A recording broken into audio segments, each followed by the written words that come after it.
வணக்கம். நான் டாக்டர் தீபார்லாலன். இன்னைக்கு நம்ம என்ன டாபிக் பத்தி டிஸ்கஸ் பண்ண போறோம் அப்படின்னா, நிறைய பேருக்கு பாருங்க இந்த பாத வெடிப்பு அப்படின்றது இருக்கும். பாத வெடிப்பும் இருக்கும். இந்த பாதம் பாத்தீங்கன்னா செரோசிஸ் அப்படிம்பாங்க. ஃபர்ஸ்ட் பாத வெடிப்பு வருது அப்படின்னாலே பாருங்க அதுக்கு நிறைய ரீசன்ஸ் இருக்கு. காலில் ஒரு சிலருக்கு பாருங்க சேத்து புண்ணு நிறைய இருக்கும். நிறைய ஈரத்துல சொத சொத சொதன்னு இருப்பாங்க. அதனால சேத்து புண்ணு நிறைய இருக்கும். அந்த சேத்து புண்ணுனால பாத வெடிப்பு அதுவும் இருக்கு. பித்த வெடிப்பும் இருக்கு. இன்னொன்னு பாத்தீங்கன்னா செரோசிஸ் அப்படின்னு சொல்லுவாங்க.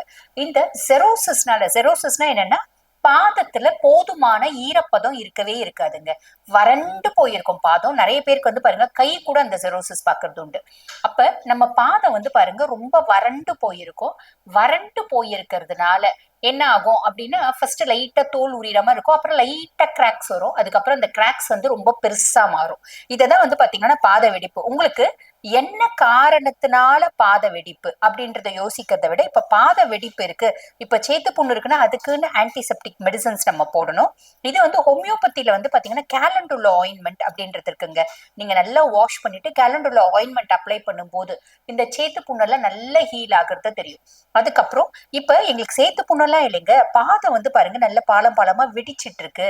நீங்க சொன்ன மாதிரி அது ட்ரைனஸ்னாலதான் வருது அப்படின்னா, அதுக்கு என்ன பண்ணணும் அப்படின்னாங்க, நீங்க இத ஒரு ஒரு 10 நாள் சேலஞ்சாவே எடுத்து செய்யுங்க. 10 நாள் தொடர்ந்து செய்யும் போது அதுல நல்ல இம்ப்ரூவ்மெண்ட் அப்படின்றது இருக்குங்க. என்ன பண்ணணும், ஃபர்ஸ்ட் பாருங்க ஒரு பெரிய பேசன் எடுத்துக்கோங்க. பேசன் எடுத்துட்டு ஒரு அன்னக்கூட மாதிரி கூட எடுத்துக்கலாம். எடுத்துட்டு அதுல என்ன பண்ணுங்க, கதன்னு தண்ணி போட்டுக்கோங்க. தண்ணி போட்டுட்டு காலை பாருங்க கொஞ்சமா கல்லுப்பு போட்டு முக்கி வைங்க. கல்லுப்பு போட்டு நிறைய முக்கி வைக்க வேண்டாம். ஐயோ கால் கருப்பாயிடுமே அப்படிலாம் யோசிக்காதீங்க. கொஞ்சமா கல்லுப்பு போட்டு முக்கி வைங்க. நிறைய இல்லை, இவ்வளவே போட்டு முக்கி வைங்க. முக்கி வச்சுட்டு அதுக்கப்புறம் என்ன பண்ணணும், ஒரு மைல்டு ஷாம்பு இல்லைன்னா பாருங்க மைல்டு சோப்பு. இது பாத்தீங்கன்னா நாங்க ஹோமியோபதியில கேலண்டுலானோட சோப்பு நாங்க சொல்லுவோம். உங்க வீட்டுல நீங்க என்ன சோப்பு யூஸ் பண்றீங்களோ அதை யூஸ் பண்ணிக்கோங்க. காலை எடுத்து மேல வச்சு நல்ல சோப் போட்டுக்கோங்க. சோப்பு போட்டுட்டு கூழாங்கல் இருக்கு பாத்தீங்களா, கூழாங்கல்ல வச்சு இப்ப பியூமிக் ஸ்டோன் வச்சோ நம்ம தேய்க்கலாம். பியூமிக் ஸ்டோன்னால வச்சு தேய்ங்க. ரொம்ப வெடிப்பு பாலம் பெருசு பெருசா பாலம் பாலமா வெடிச்சிட்டு இருக்கு அப்படின் போது நம்ம பியூமிக் ஸ்டோன் வச்சு தேய்க்கும் போது வலிக்கும். அப்ப கூழாங்கல்ல வச்சு நல்லா அழகா தேய்ச்சி விடுங்க. திருப்பி காலை முக்கி வைங்க. திருப்பி கூழாங்கல்ல வச்சு தேய்ங்க.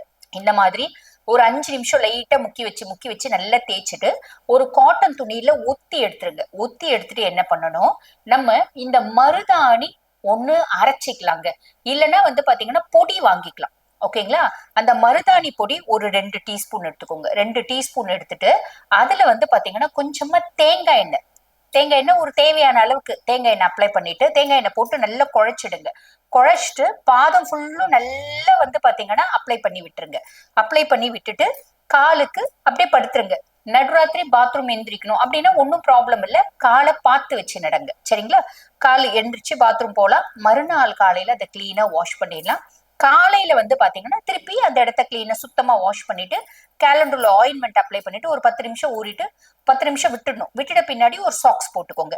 சோ காலையில ரெகுலரா கேலண்டர்ல ஆயின்மெண்ட், நைட் பாத்தீங்கன்னா ரெகுலரா பாத்தீங்கன்னா இந்த மருதாணி பொடியும் தேங்காய் எண்ணெயும் இதை அப்ளை பண்ணிட்டு ஒண்ணும் இல்லைங்க, ஒரு 10 நாள் தொடர்ந்து செய்யுங்க.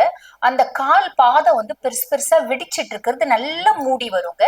வலி இந்த பயங்கரமா சின்ன ஒரு கல்லு பட்டுச்சுன்னா கூட பயங்கரமா வலி எடுக்கும். சுரீல்னு அந்த மண்டை வரைக்கும் ஏறும் வலி. அதெல்லாம் அனுபவிக்கிறவங்களுக்கு தெரியும். அந்த வலி எல்லாம் சாலிடா குறையறத நம்மளால பார்க்க முடியுங்க. கூட பாருங்க உள்ளுக்குள்ள நம்ம ஒரு நாளைக்கு 3 லிட்டர் தண்ணி கம்பல்சரி எடுத்துக்கோங்க. ரொம்ப ஹீட்டான ஃபுட்ஸ் சாப்பிட வேண்டாம். அந்த கத்திரிக்காய், கருவாடு, கோழிக்கறி, மீன் வேண்டாம். இதுக்கு பத்தியும் அப்படின்லாம் கிடையாது. ரொம்ப ஹீட்டான ஃபுட் சாப்பிட்றோம் அப்படின் போது அதனாலயும் ஒரு சிலருக்கு பாருங்க எக்ஸசிவ் பாடி ஹீட்லயும் அந்த வெடிப்பு அப்படின்னு வரதுக்கு வாய்ப்பு உண்டு. அப்ப நம்ம பொதுவாவே ரொம்ப ஹீட்டான ஃபுட்ஸ் அப்படின்றது வேண்டாம். மோஷன் ஃப்ரீயா போற மாதிரி பாத்துக்கோங்க. பாடியை ஓரளவுக்கு கூலிங்கா வச்சுக்கோங்க. அதுக்கு மேல இல்லைங்க எனக்கு ரொம்ப பாடி ஹீட்டுனாலதான் வெடிப்பு நிறைய டாக்டர் சொல்லி இருக்காங்க அப்படின்னா ரொம்ப சிம்பிளான விஷயம் இருக்குங்க இந்த ஹீட்டை குறைக்கிறதுக்கு. அது என்ன அப்படின்னா, பாதாம் பிசின் கோந்து வாங்கி வச்சுக்கோங்க. வாங்கி வச்சுட்டு காலையில எந்திரிச்ச உடனே ஒரு அரை புளியங்கொட்டை அளவுக்கு தண்ணியில ஊற வச்சிடுங்க. ஊற வச்சுட்டு ஊற வைக்கும் போதே ஒரு 20 காஞ்ச திராட்சையும் சேர்த்து ஊற வச்சிடுங்க. இது கூட ஒரு கிளாஸ் பால் ஊத்தி மில்க் ஷேக் பண்ணி குடிச்சிடுங்க. பாருங்க அந்த பாடி ரொம்ப ஹீட்டுங்க, அதனாலதான் எனக்கு வருது அப்படின்னு சொல்றவங்களுக்கும் பாத்தீங்கன்னா இந்த பாடி ஹீட் சாலிடா குறையறத பார்க்க முடியும். இது பாருங்க நான் சொல்றேனே அப்படின்னு நீங்க அப்படியே எடுத்துக்க வேண்டிய அவசியம் இல்ல. 10 நாள் தொடர்ந்து செய்யுங்க, செஞ்சுட்டு என்ன டிஃபரன்ஸ் இருக்கு அப்படின்னு மறக்காம கமெண்ட்ல பதிவிடுங்க. ஆக இந்த பதிவு உங்களுக்கு பயனுள்ளதா இருக்கும்னு நினைக்கிறேன். இதே மாதிரி இன்னொரு பதிவுல உங்களை சந்திக்கிறேன். தேங்க்யூ.